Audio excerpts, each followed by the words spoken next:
નમસ્કાર, મુંબઈ સમાચારમાં આપનું સ્વાગત છે નિશાંતભાઈ. અને હું છું જીગર પંડ્યા, મુંબઈ સમાચારથી.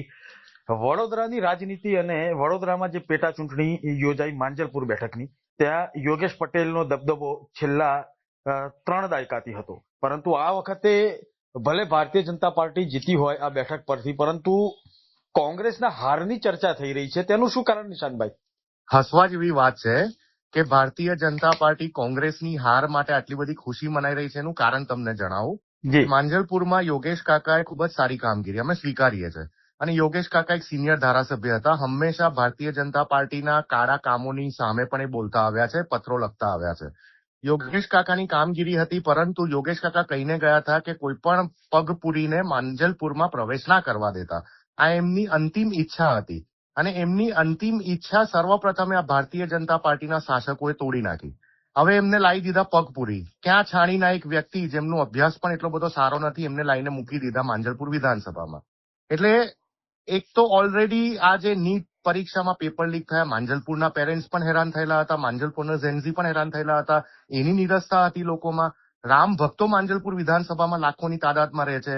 આ રામ ભક્તો જે રીતે ચંદાચોરી થઈ, ભારતીય જનતા પાર્ટીના માણસોએ, આરએસએસના માણસોએ જે રીતે રામ મંદિરમાં ચંદાચોરી કરી, એ પણ માંજલપુરના જનતાને નહોતું ગમ્યું. ઘણા બધા ફેક્ટર્સ હતા, પગ પૂરી લાઈને મૂકી દીધી. એટલે જનતાની અંદર એક નિરસતા હતી કે ભારતીય જનતા પાર્ટી તરફ મતદાન નથી કરવું. પરંતુ હસવાની બાબત એ છે કે એક સામાન્ય પેટા ચૂંટણીમાં 70 જેટલા એ લોકોના કોર્પોરેટરો, વડોદરા શહેર વડોદરા જિલ્લાના 10 ધારાસભ્યો, પ્રદેશના મહામંત્રીઓ, મુખ્યમંત્રી, ઉપમુખ્યમંત્રીએ ધામા નાખ્યા. ચાલો નાખ્યા, ચૂંટણી છે, દરેકને આવવાનો વિષય હોય છે, અમે એમાં બહુ ડીપમાં નથી જતા.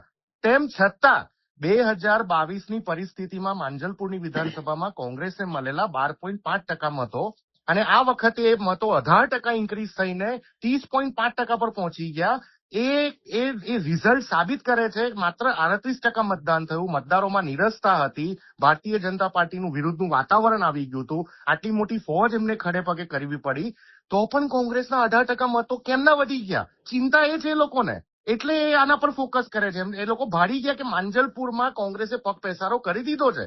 માંજલપુરની જનતાના દિલમાં કોંગ્રેસ ઘૂસી ચૂક્યું છે. અને એની સીધી ઇમ્પેક્ટ 2027ની નોર્મલ જે જનરલ વિધાનસભાની ચૂંટણી છે એમાં એમને દેખાવા જઈ રહી છે. એટલે ગભરાઈ ગયા છે. વિષય એ છે કે જે રીતે ચૂંટણીના દિવસે સવારે 7 વાગ્યાથી લઈને માંજલપુરમાં તમામ પ્રદેશના એ લોકોના હોદ્દેદારો ભારતીય જનતા પાર્ટીનો ખેસ પહેરી ઢોલ નગારા વગાડીને સોસાયટીઓમાં લોકોને ભાજપ તરફી મતદાન કરવા માટે પ્રેરિત કરતા હતા. સીધો મોડેલ કોડ ઓફ કન્ડક્ટનો, આચારસંહિતાનો ભંગ કર્યો. અમે જિલ્લા કલેક્ટરશ્રીને રજૂઆત કરી, અમે પોલીસને રજૂઆત કરી, સ્થાનિક પોલીસને, કોઈએ કોઈ એક્શન ના લીધી. જાણે કે બધા જ ભારતીય જનતા પાર્ટીનો હાથો બનીને બેઠા હોય, ભાજપનો ખેસ પહેરીને બેઠા હોય, એવું એડમિનિસ્ટ્રેશન અને પોલીસે અમારી જોડે વર્તવ્ય કર્યું. તેમ છતાં અમારો એક કાર્યકર્તા, ભીખાભાઈ રબારી જે અમારા ઉમેદવાર હતા, એવી રીતે અમારો એક કાર્યકર્તા ઉમેદવાર બનીને મજબૂતાઈથી લડ્યો. મારામારી પણ આ લોકોએ ખૂબ જ કરી. એક નાની દીકરી હતી, એનો હાથ પકડીને એને ઘસેડી જવાની કોશિશ કરી આ ભારતીય જનતા પાર્ટીના ગુંડા તત્વોએ. તો પણ અમે 18% મતશેર ઇન્ક્રીઝ કર્યો, કરોડો રૂપિયા ખર્ચી નાખ્યા. તેમ છતાં એ લોકો વોટશેર એમનો પોતાનો વધારી ના શક્યો. ઉલટાનો એમનો તો વોટશેર ઓછો થયો, એમનું મતદાન ઓછું થયું. અને એ બીક હવે એમના દિલમાં ઘૂસી ગઈ છે કે કોંગ્રેસ જે મજબૂતાઈથી હવે લડી રહી છે, એ બીક એમના દિલમાંથી જતી નથી. અને સાથે સાથે તમે જો કે ના માત્ર માંજલપુર પરંતુ દેશમાં 3 અલગ અલગ જગ્યાએ પેટા ચૂંટણી થઈ. એમાં મધ્યપ્રદેશમાં દતિયા સીટ ઉપર કોંગ્રેસનો ભવ્ય વિજય થયો. આ બાજુ બિહારમાં વિચારવા જેવી બાબત છે કે બિહારમાં ભારતીય જનતા પાર્ટીના રાષ્ટ્રીય અધ્યક્ષ નીતિન નબીનની સીટ વિરોધ પક્ષ ખાઈ ગયું. એ પણ એમને ગળે નથી ઉતરતું. આ કે કેવી રીતે શક્ય બને? બિહારમાં એમની સરકાર, મધ્યપ્રદેશમાં એમની સરકાર. અને તમને તો ખ્યાલ જ છે કે જ્યાં સરકારો હોય ત્યાં નોર્મલી પેટા ચૂંટણીમાં જે પાર્ટીની સરકાર હોય એ જ પાર્ટીની પેટા ચૂંટણીમાં જીત થતી હોય છે. પણ આ તો ઊંધું થયું. 3માંથી 2 જગ્યા પર તો વિરોધ પક્ષ જીતી ગયો.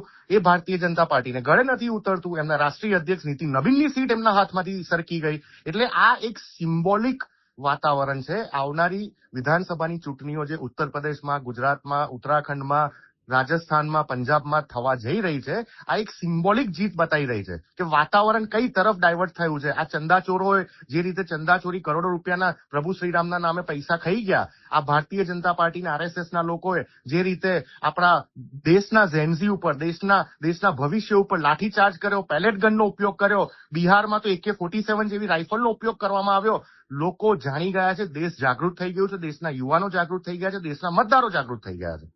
જી નિશાંતભાઈ, આપ મુંબઈ સમાચારમાં જોડાયા અને વડોદરા સહિત દેશની રાજનીતિ અને ભવિષ્ય પર આપે જે વાત કરી તે બદલ હું આપનો આભાર માનું છું. Thank you very much.